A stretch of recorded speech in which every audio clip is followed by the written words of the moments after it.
Hey guys, welcome to Techies Guru. Today we'll be learning how to delete folder in Picsart, and now let's dive right in. Now to delete a folder in Picsart, first open up your Picsart app on your phone, and after opening your Picsart app guys, you land on this interface, which is the home interface of Picsart. Now in order to proceed to delete a folder in Picsart on this interface, at the bottom of the screen you can see a bunch of icons available for us, and there is the plus button at the bottom middle section of the screen, and just beside it at the right side there is the folder or the file icon or the button available for us.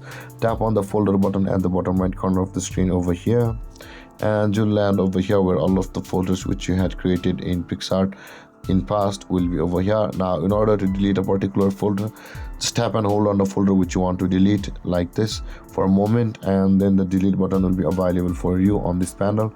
Tap on the delete button over here and tap on delete, and with that being done guys, your folder in Picsart will be deleted.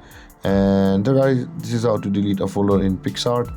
And if you have any confusions or questions regarding the topic, feel free to comment in the comment section below, and don't forget to like, subscribe and hit that bell icon for more videos. Thank you for watching guys. Peace.